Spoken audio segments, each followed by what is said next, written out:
Earn करें, ताकि यहाँ पे जितने भी लोग बचे हैं उनका घर अच्छे से चल पाए। क्योंकि रिसोर्सेज कम है, जॉब्स कम है, इस वजह से लोग बाहर जाने की बहुत सोचते हैं। ठीक है। अब जिस कंट्री से लोग ज्यादा बाहर जाने की सोचेंगे तो बाकी सारी कंट्रीज ऑब्वियसली उस कंट्री के लोगों को कम वीजा देंगी। ओके, ठीक है। तो अब सबसे पहले तो हमें ये समझना है कि ये एक रीजन है जिसकी वजह से नेपाली कैंडिडेट्स के वीजा सक्सेस रेशो कम है। ओके। छोटी कंट्री है, डेमोक्रेटिकली बहुत स्ट्रांग नहीं है पूरे वर्ल्ड में, तो इस वजह से उनका इतना होल्ड नहीं है और उनके बच्चों के वीजा के रिजेक्शन का रेशो बहुत ज्यादा है। अब इसलिए हम समझते हैं कि कैटेगरी अगर दो है हमारे पास, जॉब या स्टडी, राइट, तो इन दोनों में से कौन सा ज्यादा अच्छा है नेपाली स्टूडेंट्स के लिए, नेपाली क्लाइंट्स के लिए, नेपाली यूथ के लिए। तो सबसे पहले हम जॉब की बात करते हैं। जॉब एक बहुत अच्छी अपॉर्चुनिटी होती है, आप अर्न बहुत अच्छा करते हैं। मान लीजिए आप यूरोप जाने की सोच रहे हैं और जॉब पे जाने की सोच रहे हैं, बहुत अच्छी चीज है आपके लिए, आप जाके काफी अच्छा अर्न कर सकते हैं, जिससे कि यहाँ पे नेपाल में जो आपकी फैमिली है वो एक अच्छा लाइफस्टाइल मेंटेन कर पाए। पर एक प्रॉब्लम है, जॉब में वीजा लगना बहुत मुश्किल है एक नेपाली सिटीजन के लिए। Okay, right. आंसर आपने पहले ही बता दिया, रीजन आपने पहले बता दिया। तो अब जो बेस्ट पाथवे बनता है नेपाली बच्चों के लिए, सिटीजन्स के लिए बाहर जाने का, वो है पढ़ाई पे जाएं। पढ़ाई में देखिए दो एडवांटेजेस रहती हैं। एक सबसे पहली एडवांटेज कि उसको वहां पे जाके अपनी डिग्री, अपनी कैपेबिलिटीज एनहांस करने का मौका मिलता है जी। सेकेंडली, पार्ट टाइम जॉब वो तब भी कर सकता है। बिल्कुल। तो एक अच्छा अमाउंट वहां पे वो फिर भी कमा सकता है। ग्रेट, मतलब पढ़ाई भी और कमाई भी दोनों चीजें कर सकता है। तो अपनी क्वालिफिकेशन भी अपग्रेड कर रहा है, अपने फैमिली मेंबर्स को एक अमाउंट भी भेज पाएगा, प्लस वीजा जो सक्सेस है वो काफी बेहतर है, वो नेगेट हो जाएगा टू जॉब। तो अगर हम कहें कि चांसेस, तो बच्चा अगर ट्राई कर रहा है बार बार जॉब के लिए, बहुत सारे कंसल्टेंसी जो बहुत पैसे ले लेते हैं बच्चों से, तो जॉब के लिए कि हम आपका वर्क परमिट मंगवाएंगे, आपकी जॉब लग जाएगी वहां पे, फिर आपका वीजा लग जाएगा। तो वर्क परमिट तक तो ठीक है, लोग मंगवा देते हैं, पर उसके आगे जो वीजा की बात है वो नेपाली सिटीजन के लिए बहुत मुश्किल हो जाता है जॉब में। इसीलिए हम सजेस्ट करते हैं कि अगर आपको यूरोप में जाना है तो बेस्ट पाथवे है कि आप पहले पढ़ाई के लिए जाओ। पीयूष जी, एक बात बहुत अच्छी है कि यूरोप में पढ़ाई का जो स्टैंडर्ड है वो तो इंटरनेशनली एक्लेम्ड है, बहुत बढ़िया है। बिल्कुल। लेकिन उसके साथ साथ एक बहुत अच्छी बात जो आपके ही जरिए से काम करते हुए मुझे पता लगी कि वहाँ जो पढ़ाई का खर्चा आने वाला है वो नेपाल से कम आने वाला है। बिल्कुल। तो अगर कोई बच्चा नेपाल में ही पढ़ाई कर रहा है, टेक्निकल किसी कॉलेज में, यूनिवर्सिटी में उसका एडमिशन हो गया, तो सरकारी यूनिवर्सिटीज बहुत कम है, बहुत लिमिटेड है नेपाल में, तो उस वहां पे तो एडमिशन बहुत कम बच्चों का होता है, लिमिटेड सीट्स हैं, बहुत लिमिटेड सीट्स हैं। बाकी जो प्राइवेट कॉलेजेस यूनिवर्सिटीज बची, उनकी फीस यूरोप से भी ज्यादा है बहुत सारी जगह। जी। तो ये आसान रहेगा कि इस दौरान वो कमाई भी करेगा, यहाँ फीस देके आपको घर पे बैठे हैं, बिल्कुल, कुछ कमाई नहीं है। बिल्कुल जी। और दूसरी बात मैं आपसे पूछना चाहता था, हाँ जी।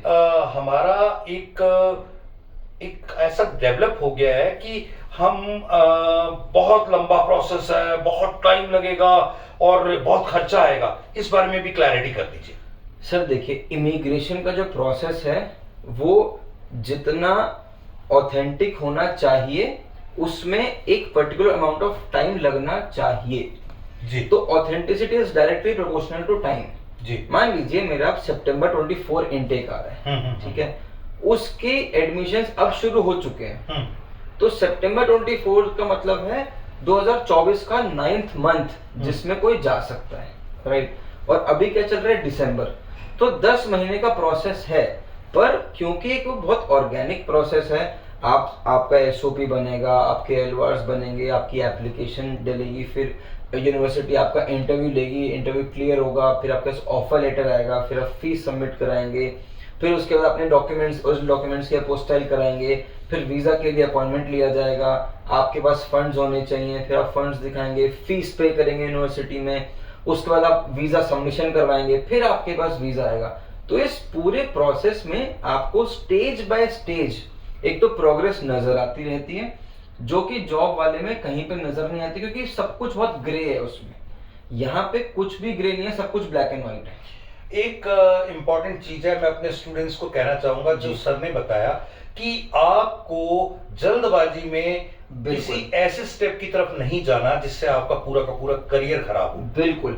होता क्या है ना सर, आपको सबसे पहले बहुत सारे एजेंट्स, हम उनको कंसल्टेंट नहीं कहेंगे, बहुत सारे एजेंट्स बोलेंगे 1 महीने में आपका काम हो जाएगा, 2 महीने में आपका काम हो जाएगा। आप बस ऐसे आप ये समझो कि अभी आप ऑफिस से बाहर निकले और बाहर एरोप्लेन खड़ा है आपके लिए, यहीं से उड़ जाना।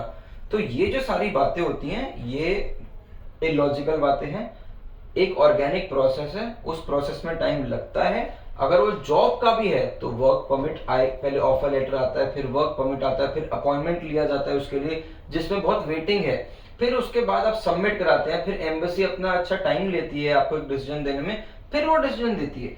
ऐसे ही उसमें कोई ये नहीं होता कि 10 दिन के अंदर अंदर आप पहुंच गए, ऐसा कुछ नहीं होता है। हर चीज में आप जितना स्टडी में अगर हम कह रहे हैं कि आज दिसंबर या सितंबर में जा पाएंगे, तो जॉब में भी आज दिसंबर है तो आप सितंबर या उससे एक आधे महीने पहले या उससे एक आधे महीने बाद वो भी शायद जा पाए। लेकिन यहाँ पे श्योरिटी इस बात की है कि क्योंकि प्रॉपर प्रोसेस आपने फॉलो किया। Exactly. तो एक चीज और मैं अपने दर्शकों को बताना चाहूंगा, सर ने एक बहुत अच्छी टर्म यूज की, एजेंट्स। जहां कमर्शियल चीजें तरीके जाती है वहां पे एजेंट हो जाता है, जहां प्रोफेशनल तरीके से काम होता है वहां एडवाइजर हो जाता है। Right. एडवाइजर और एजेंट का फर्क इतना ही है कि एडवाइजर प्रॉपरली आपको गाइड करेगा, प्रॉपरली आपको एक एक चीज ट्रांसपेरेंसी के साथ बताता हुआ आगे चलेगा, जबकि एजेंट आपको मैं तो अब भी करा दूंगा, जैसे कि वो एम्बेसी के ऑफिसर वही लगे हैं, Exactly. वीजा वही लगाएंगे। खैर सर, इसमें क्योंकि एक छोटा सा कंसर्न मनी का भी है, वहां के आम जो मिडिल क्लास फैमिलीज है उनके कंसर्न ये है कि खर्चा कितना आएगा।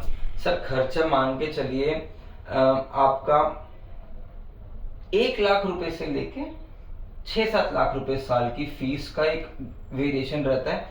कुछ कुछ जगह फ्री ऑफ कॉस्ट भी पढ़ाई है, पर उसके लिए प्रोफाइल बहुत अच्छा होना चाहिए, तो उसमें भी वो आपका एडमिशन हो सकता है, पर वो सिर्फ 1%, टॉप 1% के जी। अदरवाइज यूजुअली हम देखें तो 1 लाख रुपए से मतलब 1000 यूरो से लेके 6-7 हजार यूरो तक बहुत अच्छी अच्छी यूनिवर्सिटीज हैं, जो कंट्री के हिसाब से वेरी करते हैं, यूनिवर्सिटी के हिसाब से फीस वेरी कर जाती है। और इसमें एक चीज और बता दें, हमारा जो यूथ है वो मिनिमम कितनी क्वालिफिकेशन के साथ हमारे को कांटेक्ट करे? सर देखिए, अगर किसी को अंडरग्रेड में जाना है तो एटलीस्ट 12th हमारे पास ज्यादा अंडरग्रेड का ही। नेपाल जो सिटीजन है, नेपाली सिटीजन सबसे ज्यादा वो अंडरग्रेड के लिए बाहर जाते हैं। बिल्कुल, 12th पास करके। 12th पास करके। तो अगर किसी ने 12th पास करी है तो वो अंडरग्रेड के लिए, अंडर ग्रेजुएशन उसके लिए जा सकता है। अगर किसी ने ऑलरेडी अंडर ग्रेजुएशन नेपाल से करी हुई है तो वो पोस्ट ग्रेजुएशन के लिए नेपाल से जा सकता है। अच्छा, कुछ लोग 10th के बाद सीधा डिप्लोमा कर लेते हैं rather than 12th, तो वो बच्चे भी अगर उनका 3 साल का डिप्लोमा है तो वो डॉक्यूमेंट्स हमें दिखा सकते हैं, हम रिव्यू करेंगे और वो भी अंडर ग्रेड के लिए जा सकते हैं। ऐसा नहीं है कि वो क्योंकि उन्होंने अप्लाई नहीं कर रखी तो वो अप्लाई भी नहीं कर सकते, ऐसा नहीं है। सर, मैं लास्ट बात आपको जी। पूछ के बता के आगे इस वीडियो को खत्म करना चाहूंगा। जी। एक इम्पॉर्टेंट बात है कि हमें एज अ